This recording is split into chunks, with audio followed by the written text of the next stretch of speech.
दोस्तों, आपको एलियंस की कहानियां तो बड़ी रोचक लगती होंगी क्योंकि एक ऐसा विषय है जो हमें हमेशा रोमांच से भर देता है। कभी कभी हमें एलियंस की धरती पर यात्राओं का जिक्र भी मिलता है। डायनासोर के जमाने में कहते हैं कि एलियंस पृथ्वी पर आए थे, पर यहां आकर उन्होंने जो देखा उसके बाद वो वापस चले गए और कभी वापस लौट कर नहीं आए। हो सकता है कि उनकी सभ्यता भी डायनासोर के समय में ही समाप्त हो गई हो, क्योंकि यह एक ब्रह्मांडीय बदलाव हो सकता है। या फिर हो सकता है कि हमारे सौरमंडल में सिर्फ पृथ्वी पर ही नहीं बाकी और ग्रहों पर भी ऐसे बदलाव आए हों, ऐसी तबाही आई हो जिससे वो सिविलाइजेशन भी खत्म हो गई हो, या फिर उन्होंने यहां आने का कोई फायदा नहीं दिखा हो, या फिर यह हो सकता है कि यहाँ का वातावरण उनके जीवन के लिए अनुकूल न रहा हो। आज भी धरती पर कुछ ऐसे स्ट्रक्चर हैं जिनके बारे में कहा जाता है कि वो इंसान ने नहीं बल्कि एलियंस यानी परग्रहियों ने बनाए हैं, जैसे गिजा के पिरामिड्स, एलोरा का कैलाश मंदिर और कैलाश पर्वत को तो एलियंस का घर भी कहा जाता है। दोस्तों, आपने ये तो सुना ही होगा कि किसी जगह पर एलियंस देखे गए या फिर उनके बारे में कोई ना कोई कहानी तो जरूर सुनी होगी, लेकिन हम आपको 5 ऐसे सबूत देने वाले हैं जिसके बाद आपको यकीन हो जाएगा कि वाकई में एलियंस थे। The valley of meteoroid. दोस्तों, क्या आपने किसी ऐसे उल्कापिंड के बारे में सुना है जो सोने से भी ज्यादा महंगा है? 23 अप्रैल 2019 को आसमान में एक रंग बिरंगी रोशनी देखी गई थी। जब इसे देखा गया तब इसका साइज एक वॉशिंग मशीन के जितना बड़ा था, लेकिन जब ये धरती के वातावरण में आते हैं तो टूटकर कई हिस्सों में बिखर जाता है, जिसका एक टुकड़ा एक महिला को मिला था और जहां ये टुकड़ा गिरा था वहां एक बड़ा सा गड्ढा भी हो गया था। अब आपको लग रहा होगा कि इसमें क्या खास बात है, ऐसे उल्कापिंड तो आए दिन गिरते रहते हैं, लेकिन ये उल्कापिंड अलग था। ये एक क्रोबॉन रेसियस कॉन्डोराइड है जिन्हें धरती पर बनाना संभव ही नहीं है। ये अंतरिक्ष में भी तब बने थे जब हमारा सोलर सिस्टम बना तक नहीं था। वैज्ञानिकों का कहना है कि मेटेरॉइड हमारी काफी मदद करेगा हमारे पहले के ब्रह्मांड और सोलर सिस्टम के स्ट्रक्चर और इंफ्रास्ट्रक्चर के बारे में जानकारी जुटाने में। The tooth wheel of UFO. इस चीज को लेकर भी लोगों का यही कहना है कि एलियंस इसे छोड़कर गए थे। तो हुआ यूं था कि एक रशियन आदमी अपने घर को गर्म करने के लिए कोयला जलाता है। इतने में उसकी नजर कोयले के भंडार में चमकती हुई एक अजीब सी चीज पर पड़ती है। उसने उसे उठाया और वैज्ञानिकों के पास पहुंचा, जहां वैज्ञानिकों ने उसे देखते ही पहचान लिया कि वह किसी डिवाइस या फिर मशीन का टूथ व्हील है। जब इसका टेस्ट किया गया तब पाया गया कि यह चीज 98% एल्यूमिनियम से बनी थी, जबकि 2% मैग्नीशियम से बनी थी।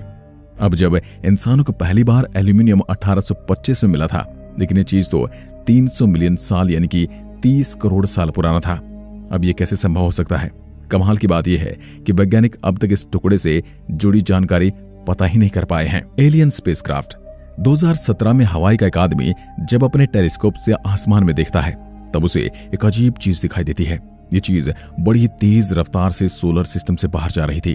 वैज्ञानिकों ने इसका नाम ओमुआ रखा और इसे दुनिया का सबसे पहला इंटरस्टेलर ऑब्जेक्ट भी माना गया। इसे अगर ध्यान से देखा जाए तो ये किसी पत्थर के जैसी दिखती है, लेकिन अब लोगों ने इसे एलियन स्पेसक्राफ्ट तक कह डाला है। लेकिन अगर ये कोई पत्थर नहीं हो सकता, क्योंकि तब इसके साथ धूल का बादल होता या फिर बहुत सारे पत्थर जरूर होते, लेकिन ये तो धरती के पास से गुजरते समय नीला रंग छोड़ता हुआ जा रहा था और इसकी लाइट भी कम या ज्यादा हो रही थी। शायद इसी वजह से लोगों ने इसे एलियन स्पेसक्राफ्ट का नाम दिया होगा। The wedge of Aiud. दोस्तों, 1974 में रोमानिया के आयुध में जब कुछ वर्कर काम कर रहे थे तब उन्हें खुदाई के समय एक अजीब चीज मिली थी। ये चीज जमीन से 30 फीट नीचे थी और जब इन्हें बाहर निकाला गया तब पाया गया कि 2 चीजें तो किसी बड़े जानवर की हड्डियां थी, लेकिन इसके साथ एक ऐसी चीज भी तब मिली थी जिसने हर किसी का ध्यान अपनी ओर खींच रखा था, और वह था एल्यूमिनियम से बना एक कुंडा।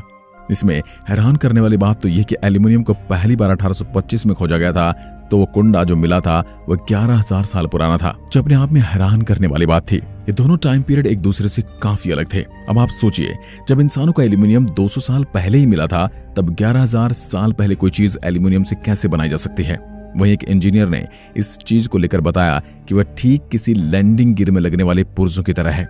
इसको सुनने के बाद हर किसी के दिमाग में सिर्फ एलियन का ही ख्याल आया। फिर 11 से 12,000 साल पहले एलियन का कोई साधन रोमानिया के इलाके में क्रैश हुआ होगा। अगर क्रैश नहीं भी हुआ होगा तो आखिर ये चीज आई कहां से? अगर आपको कुछ इसके बारे में मालूम है तो अपना जवाब कमेंट में लिखकर जरूर बताइए। The alien face. 2017 में केस्को के रहने वाले एक आदमी ने एक ऐसी खोज की थी जिसने दिल दहला दिया था। जब वो आदमी रेगिस्तान में घूम रहा था तब उसकी नजर एक चीज पर पड़ी। ये चीज एक एलियन जैसी थी। इस चीज का जब वैज्ञानिकों ने टेस्ट किया तो पाया कि इसमें एलियन से मिलते जुलते कई सारे फीचर मौजूद हैं और इसके चेहरे की शेप एलियन जैसी थी और साथ ही बड़ी बड़ी आंखें भी थी और इसकी खोपड़ी की शेप भी काफी लंबी थी। इसके ऊपर से क्ले मिट्टी के निशान भी पाए गए और इसके अंदर भी काफी हद तक मिट्टी जमा हो चुकी थी। वैज्ञानिकों ने इसे खोपड़ी बताया था, लेकिन वो ये नहीं बता पाए कि आखिर ये खोपड़ी किस जानवर की है। आप इसे देखने के बाद क्या कहोगे? क्या किसी एलियन की खोपड़ी हो सकती है? जवाब जरूर दें। The iron beats. इजिप्ट में लोग पहले लोहे की बीट्स बनाया करते थे, जिसमें वे लोहे की छोटी छोटी चीजों को ठोक कर बनाते थे, फिर इसे घुमाकर इसकी क्यूब और फिर इन्हें जोड़कर या फिर धागों में पिरोकर इसका नेकलेस बनाया करते थे। अब हाल ही में वैज्ञानिकों को 5000 साल पुराना नेकलेस मिला है। हैरान करने वाली बात तो ये थी, इसकी टेस्टिंग में वैज्ञानिकों ने पाया कि इसमें कोई बीट्स लोहे के थे ही नहीं, बल्कि वे उल्कापिंड पत्थरों से बने थे। जी हाँ, ये बीट्स पहले किसी उल्कापिंड का हिस्सा थे, बाद में उन्हें हथौड़े से ठोक कर ऐसा बनाया गया था। ऐतिहासिक इजिप्ट के लोगों के पास धातुओं की इतनी ज्यादा जानकारी थी जिसके बारे में आज तक कोई पता नहीं लगा पाया है। लेकिन सवाल ये उठता है कि आखिर उल्कापिंड उनके पास कहां से आया होगा और उसकी उन्होंने नेकलेस कैसे बनाई होगी? अब जवाब में आप चाहे तो लिख सकते हैं रोजेटा स्टोन। शायद आप लोगों में से कुछ लोग इसके बारे में जानते होंगे, लेकिन ज्यादातर लोगों ने रोजेटा स्टोन के बारे में नहीं सुना होगा। ये एक पत्थर का टुकड़ा है जिसे 1799 में खोजा गया था। इस पत्थर की हैरान करने वाली बात यह है दोस्तों कि इस पर एक मैसेज लिखा गया है, लेकिन ये मैसेज 3 अलग अलग भाषाओं में लिखा हुआ है। पूरी दुनिया के इतिहासकारों का मानना है कि ये पत्थर ही पूरे इजिप्ट के राज्य को खोलने की चाबी है। 1814 में ब्रिटिश वैज्ञानिक थॉमस यंग ने इस पत्थर पर अपनी रिसर्च शुरू की थी। उनके द्वारा पत्थर इजिप्ट में 196 ईस्वी पूर्व तैयार किया गया था, लेकिन ये किसने बनाया था आज तक रहस्य बना हुआ है। अब आते हैं कि उस बात पर जिसने सबको हैरान कर दिया था। लोगों का मानना है कि रोजेटा स्टोन और किसी ने नहीं बल्कि एलियंस ने बनाया था और वह खुद स्टोन के पहुंचाने के लिए इजिप्ट में आए थे। जबकि कुछ इतिहासकारों का यह भी कहना है कि रोजेटा स्टोन एक मैसेज है और अगर उसको हमने समझ लिया तब हम एलियंस से बात भी कर सकते हैं। The इनसाइंट battery. बगदाद में सन 1936 में एक अजीब खोज की गई। ये एक छोटा सा मिट्टी में बना जार था। इस जार में एक लोहे की रोड थी जिसके चारों ओर तांबे का एक सिलेंडर भी था और दोस्तों इस पूरे सिस्टम को क्ले मिट्टी से सील किया गया था। वैज्ञानिकों ने जब इसका टेस्ट किया तो पाया कि एक बैटरी है जिसमें कुछ मात्रा में बिजली तैयार की जा सकती है। हालांकि हम ये पता नहीं लगा पाए कि आखिर ये बैटरी आई कहां से और इसे किसने बनाया था। कुछ लोगों का मानना है कि यूएफओ की बैटरी है जो हमारी धरती पर कई हजार साल पहले क्रैश हो गया होगा, यानी एलियंस हमसे ज्यादा एडवांस हैं। आज के लिए बस इतना ही। आपका क्या कहना है? क्या एलियंस हमसे ज्यादा एडवांस हो सकते हैं या फिर हम उनसे ज्यादा एडवांस हैं? कमेंट में लिखकर जरूर बताएं। एक बार फिर मिलता हूं, तब तक के लिए नमस्कार। जय हिंद, जय भारत।